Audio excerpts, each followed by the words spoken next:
Welcome to the P.A.S. Report podcast.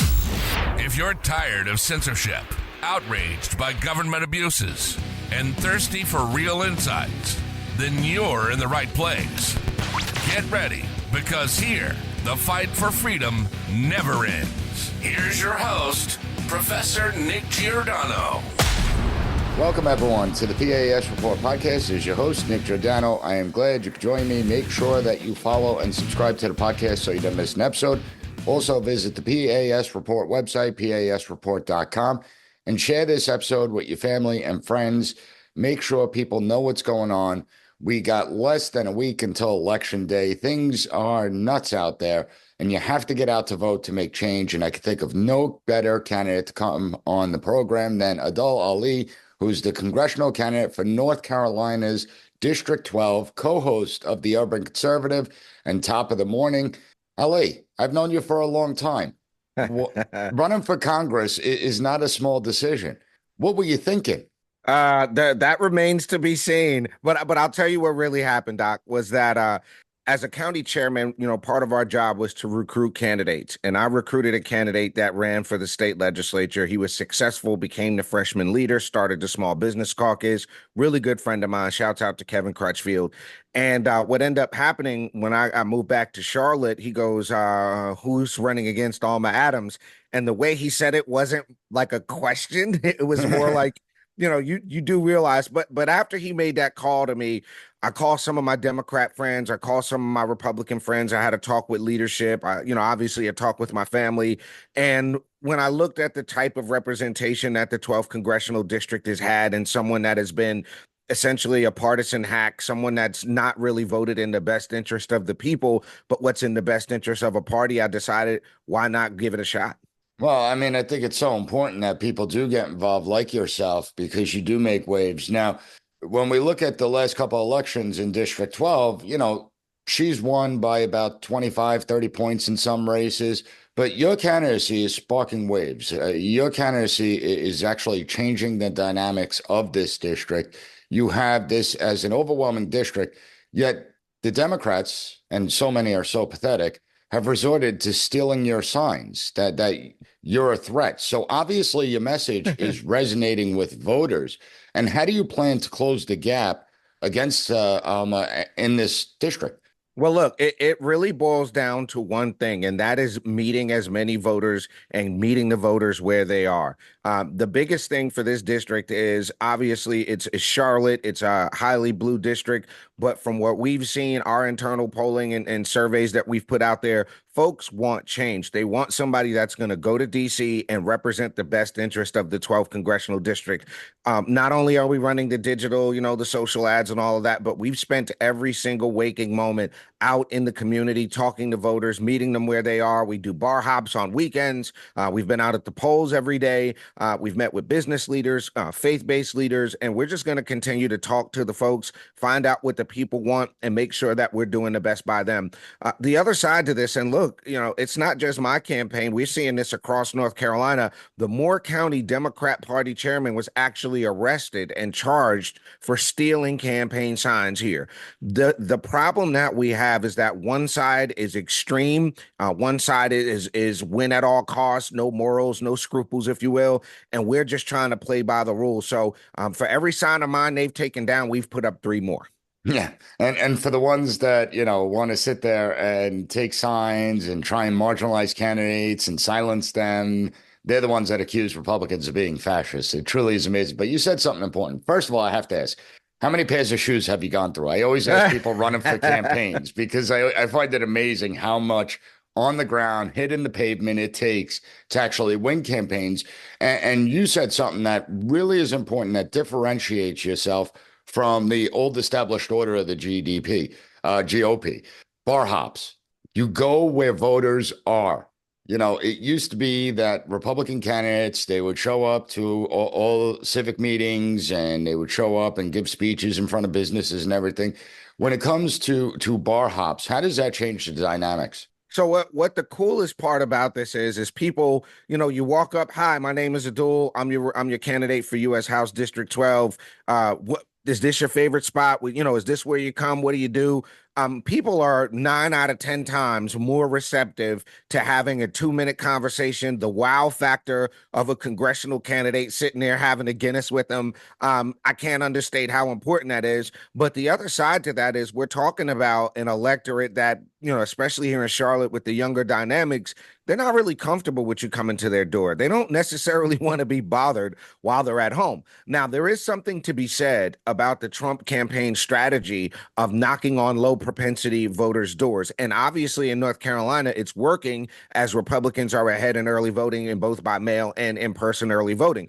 And we haven't churned through our election day, voter. So I think there's something to be said, not only about what we're doing, which is meeting voters where they are, but something about going to talk to those low propensity voters. So I don't want to shut out the traditional door knock completely, but I think you're right. One of the things that I noticed, and I've heard this from people across the country, is that when they go to Republican events in their town or their county, it's a variation of the same 50 or 60 people. So you might have, this 50 at that women's group, a slightly different 50 at that men's group, a slightly different 50 at that group. And I think to change that, it's a matter of going out, being present, because people aren't going to be attracted to us. We're going to have to go get them. It's kind of like the Christian principle, go ye therefore, it doesn't say wait for them to come. It says go. So that's what we've got to do. And that's what we've been doing with this campaign. Yeah, and it's so smart because I see the failures over here in my area where you have the local GOPs that will hold the meeting and they have the same person speaking. It's usually the town chairperson, and there's like 10 people that show up to the meeting. But you're taking an innovative approach, and I want to talk to you about that when we get back from this quick break. So everyone, hang tight. We'll be right back. Welcome back, everyone. So, Ali, you're taking an innovative approach to campaigning. You're going where the people are, where you could actually speak to normal human beings. One of the things you're doing is going to bars. And when you're out there in public, you could engage in ordinary people. You could engage with normal people, not just Republicans, but Democrats and independents as well. And I'm not talking about your far left ideologue out there. You're never going to change their mind. But the approach you're taking is that you meet with ordinary people where those people are. I don't think people realize how many independents and non-affiliated voters there are. Now, from your interactions, are you seeing a particular level of interest from these independent voters, those that may not be affiliated with a political party? They may not even get involved in politics. Are you seeing interest from them? Well, yeah, and one has to remember that in North Carolina, unaffiliated is the biggest political party. So, what we've done is we've tended, we want to drive out our base, sure, but it's really about the unaffiliated and the what I call the classic old school JFK Democrat that is a pro-Second Amendment, strong borders, low crime type of Democrat, and saying, hey, I will represent those same values. I'm not going to try to convince you to become a Republican. You do what you do, but I share your values and principles. I'll share this with you. I did a radio interview here on our local NPR station, and the host of the show couldn't believe that I was a Republican. He's like, oh my God, are you sure you're a Republican? I'm like, why? Because I don't want the government in hospital rooms and bedrooms, because I will go and meet to the LGBT chamber and participate in their events and meet those voters where they are, because I will go sit down with anybody and have a cordial, civil discussion and say, hey, we may not agree about everything, but the one thing that we can agree on is that we all want to be safe. We all want an effective and efficient government. We all want to feel like our children are getting the best possible education. We want to feel like the government is spending our dollars as wisely as they can. We can work on the things we agree on, and we don't have to demonize each other over the things we don't. Last thing I'll say about it's not that hard. No, and the last thing I'll say about this is the reception we've gotten from unaffiliated voters by and large, and even from some Democrats, is, hey, it's about time somebody from the working class represents this district in Congress, because, and this is, I have not made this personal, but the fact of the matter is my opponent's been in Congress for 10 years, spent 20 years in the legislature before that, years on the school board before. We're talking about a career entrenched in the system politician, not someone that's had to go out there and sign the front end or the back of a paycheck for 35, 40 years. So, people want something different, and I think that's what we're giving them. Yeah, and I think that, when you're in the system for that long and when you're part of the Democrat establishment, you begin to get this sense of entitlement. Like, people have to vote for you and they should vote for you just because of who they are and they're a Democrat and they're in that position. But we're seeing an interesting trend, especially amongst young black men, where they are gravitating towards the Republican Party in large numbers. I mean, the last poll I looked at, Trump was over 20% when it comes to black men and black support. That is more than Nixon received. Nixon got the highest amount of black votes than any Republican, and it looks like Trump may surpass that. Why do you believe this shift is happening? What has woken up an enormous amount of people within the black community to say enough is enough? And what opportunities does it bring to your campaign? Well, I think part of the thing is, and I said this on an interview yesterday, the fact of the matter is the black male voter is just like every other voter. We're husbands, we're fathers, we're sister, we're brothers, we're uncles, we're business owners, we're workers, we're people that have the economy affects us just like it affects everybody else. One of my good friends is a single dad with 9 or 10 kids he has, Oh my and God. he's Oh like, boy. look, you know what his number one issue is, Doc? What? Laundry detergent. It's laundry detergent. He's like, bro, it was $6 before. It's $15 now.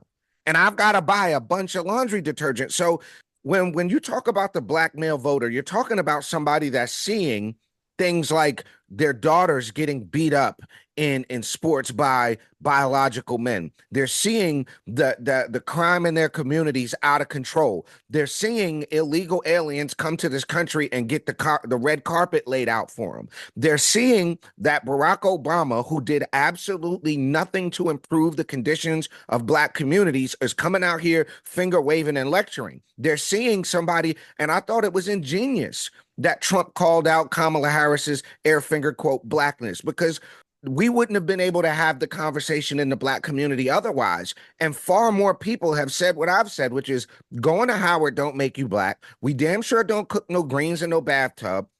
Showing up to a black church after you tell Christians that they're at the wrong rally is not what we're about. So I think you're seeing this. And the other side on the Trump end of this, to give him some credit, Trump has never changed up. He's never we know who he is. He's gonna say some real arrogant sometimes, rough around the edges, but he's gonna call it how he sees it. And I think black men like me and so many others respect that. And I think we're voting on policy. We're not voting pigment this time around. Yeah, and I think everyone should respect that. I mean, listen, there's times where Trump will say things and I'll cringe. I'm like, oh, why did you go down that road? But at the same time, you look at Kamala Harris, and she is the most inauthentic candidate that I have ever witnessed in my lifetime run for president. I mean, Hillary would pander to certain groups, and Hillary was certainly dubious, but she was at least smart. You got Kamala Harris that is inauthentic, and she doesn't have a single original thought herself. And then it's kind of insulting because the message coming from Democrats and the far left is the economy is great. The economy is wonderful. The economy is on fire. And I want to talk to you about that when we get back from this quick break. I want to talk to you about perception versus people's reality. So everyone hang tight. We'll be right back. Welcome back, everyone. So Ali, you speak with the people, and we're constantly being told by this administration, Democrats, of how wonderful everything is, that Bidenomics is working, that we're doing better than ever before. But there's a lot of people out there that don't feel that. There's a lot of people that live with the reality, the harsh economic realities of trying to figure out what bills they could afford to pay and which ones they can't. Are you seeing a certain level of disconnect between Democrats and ordinary Americans? So I'll put it this way. There was an event the other day in Charlotte called Black Men for Kamala Harris, and about 3 people showed up, bro. This is, look, That's hysterical. this is the problem that the Democrats have, right? And I'm going to be very as delicate as I can with this. Most people don't own stock. Most people aren't playing in the stock market. So the stock market booming has nothing to do with the fact that, and I'm going to use me. About 3 weeks ago, my daughter said, "Hey, Dad, I want to make taco salad. Go get some Doritos." I went to go buy a bag of Doritos, and when the thing was $5, I almost lost my mind in the supermarket. Like people were looking at me because I couldn't fathom a bag of Doritos that big being $5. And like I know, it's mostly air. It's not mostly Dorito in this bag. Yeah. So I think the disconnect is that the Democrats are campaigning to corporate Democrats. They're campaigning as if there's still a Dick Cheney Republican or a Liz Cheney Republican. That voter doesn't exist. There's people are hurting across the board. And I think that when you're talking about people like Kamala Harris, who will show up in an $800 belt, $15,000 earrings to go pass out food to people. It's like, come on.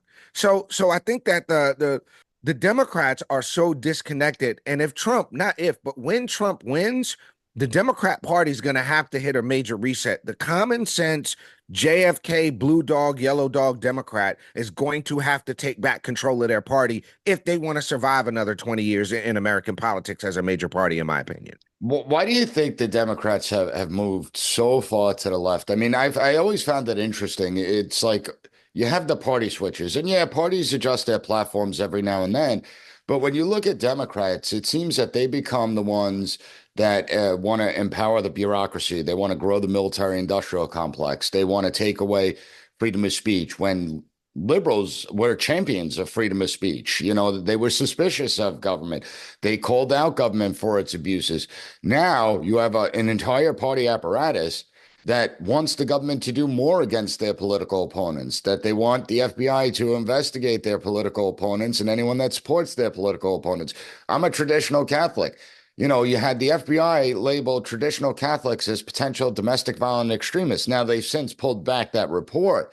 But the fact that it was issued in the first place is so revealing.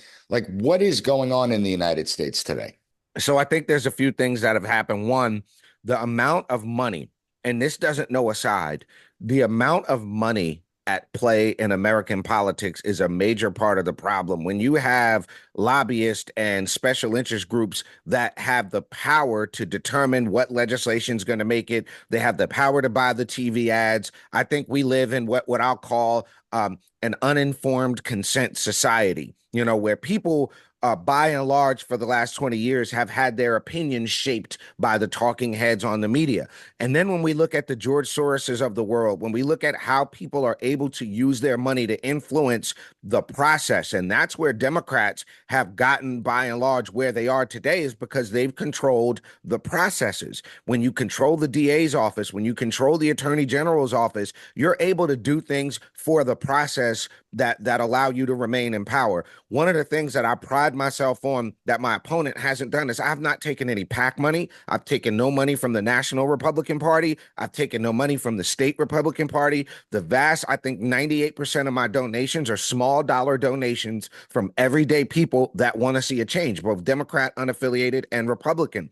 And I think we've got to get this idea of somebody being able to be in Congress for 20, 30, 40 years out the window. Now, some make the argument you should be able to stay as long as the people vote for you. And I get that. But the way technology advances, the way the world is changing so quickly, I think after about 6, 8 years in Congress, you've pretty much used up all, the fresh ideas, new ideas that you have. So I'm in favor. I've signed the term limits pledge, Doc.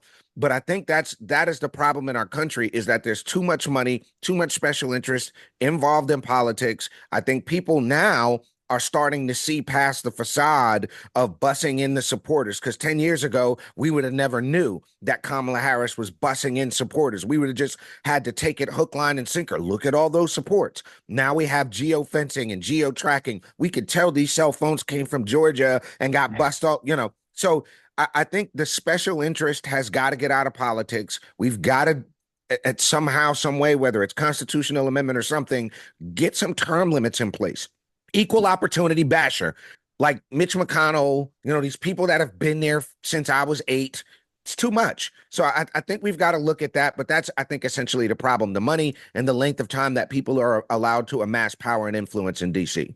And I think that's so important. I do support term limits. I mean, the reality is our founding fathers wanted a citizen legislature, not a professional legislature. And I believe that a lot of these politicians become institutionalized once they're in the system for so long. So you look at it and you get into Congress, you're going to fight against the idea of people staying there for decades, fight against special interest groups. But one of my biggest issues is bureaucratic overreach, abuses of power by the government. And I want to talk to you about that when we get back from this quick break. So everyone hang tight. We'll be right back. Welcome back, everyone. So, Ali, before the break, we were talking about what some of your first priorities will be when you get to Congress. And I have to ask you about bureaucratic overreach. Over the years, we've seen the bureaucracy continue to grow, expand in power, abuse its power, silence and censor millions of Americans, take advantage of the American people, disregard our Constitution. How would you approach reining in a bureaucracy that hasn't been held to account for decades? So I think the first thing that we've got to look at is how we are allowing dollars to flow into politics. And I am a big fan of anything that's going to come up that'll reduce the amount of influence from special interest groups and lobbyists. I think and I don't care which side of the Israel-Palestine issue you're on, there's certain groups that have way too much influence in American politics. Any bill that comes up that says, hey, we're going to streamline the election process, we are going to take dollars out of the equation. I am not a fan of public financing for elections. I don't think we need to be doing that. If you can't raise the money, you can't raise the money. Like, what do you do? And I think, look, I've had a chance to listen to some of the weaponization of government House committee hearings, and it's terrifying that big tech, these social media companies, can do what they've done. And I give Elon Musk a lot of credit for what he did with X, in that it's an open platform. Now, I think that when you see the government wanting to have, what do they call it, the misinformation, bureau and all of that, that's dystopian. And to me, I think we need to be wary. Anytime you want to expand the government, create something new, add a new office of this or that, you're increasing that bureaucracy. The other thing is, and one of the things I've proposed in my campaign is to streamline the federal Department of Education. I know President Trump and Elon Musk have talked about this, but we're talking about an organization that has a $235 billion budget, 14 sub-agencies under the Department of Education. And I can think of useless. All useless. And the question I've always asked, Doc, is, have we seen a return on the investment of those billions of dollars in the forms of improved outcomes for our children? And the answer is no. So in my world, I agree with what President Trump and Elon Musk said. Let's look for opportunities to streamline the federal government, reduce the bureaucracy, get it out of the way. I'd rather reduce the size of the bureaucracy at the Federal Department of Education, give teachers a federal subsidy for pay, increase, and I'm proposing something here. I get to plug something. I'm proposing something called the MATE Act, MAITT, which stands for More Americans in Trades and Technology. The first thing we do, streamline the Department of Education, identify all the fraud and waste we can in that department and in the government at large. You, at a middle school level, identify kids that want to go into trades or technologies. You make those programs free. You subsidize the community colleges. You make those programs free. We get as many plumbers, pipe fitters, electricians, and people in technology as we possibly can. The other thing the MATE Act would do over a 10-year period is reduce the amount of non-citizen federal contractors in our critical IT infrastructure. So what that means is organizations like Fannie Mae and Freddie Mac that have a massive IT departments, we don't need non-citizens running our IT departments with our critical technology infrastructure. So it's things like that, it's solutions like that. There's plenty of Americans that can do those jobs. We've just got to train them up, get them up to speed, and reduce our reliance on foreign non-citizens in our critical infrastructure. But it's things like that that I think will help reduce that bureaucracy. And, we have solid ideas around how to do that. Yeah, that's good. And I think it's really important. I mean, when you see that the left, all they do is operate in fear, Trump's going to be Hitler and fascist. And if we don't have illegal immigrants here, nobody's going to be picking the produce for us, and our grocery stores are going to be empty. It's like all they do is operate on fear. So what is the key message you want voters to remember in their heads as they go to the polls? Well, the first thing I want people to do is remember that you have to vote. Nothing's going to change if you sit at home and you don't get out there and vote. That is just number one. And then all you do is complain. It's the most frustrating thing when people complain, and yet they don't volunteer. They don't go to the candidates and say, I want to help you out with my time. They don't go to the polls and vote. It's so frustrating listening to them complain. Yeah. So you know what they say, it's the one in the arena, not the critic that counts. So the way you get in the arena is by first and foremost voting. But here's the second thing for folks that are going to see this, that live in my state, that may live in Charlotte, North Carolina. Think about this for a second. We're talking about someone who voted against the Lower Energy Cost Act that would to help reduce the cost of energy. We're talking about someone that voted against the Protecting Women from Domestic Violence Act. Think how simple this bill is. It was a 3-page bill that basically said if you are an illegal immigrant and you get charged with, SA, we'll call it sexual assault, rape, neglect, abuse, stalking, you are immediately deportable and non-admissible to the United States. She voted against that. She fought against having the parents informed if their child wants to change their gender at school. This isn't partisan stuff. This is common sense. Everyday American, whether you're Democrat, left, right, LGBT, it doesn't matter. Common sense leadership and representation is what we need. So my message to the voters is just like the Charlotte Observer said, I am a considerate conservative. If you're a moderate, everyday working class person, I'm the right person for you. And I hope to earn your vote. It's aliforcongress.com is the website. You can, I'm easily accessible. I'm invested in my district. I live here. I work here. My kids have gone to school here. And I'm going to do what's best for the people in the district, not for the party. And we're going to have links up at the P.A.S. report where you could go and you could support the campaign. So I encourage everyone, do what you can. And even if you're not from North Carolina, you could still support the campaign. So keep that in mind. Always a pleasure talking to you. Thanks for coming on the program. Thanks for having me, Doc. Appreciate you. Thank you for listening to the P.A.S. Report. Don't forget to rate, share, and hit that subscribe button. That way you'll never miss an episode. For more exclusive content and updates, visit us at PASreport.com and follow Professor Giordano on all social media platforms at PAS Report.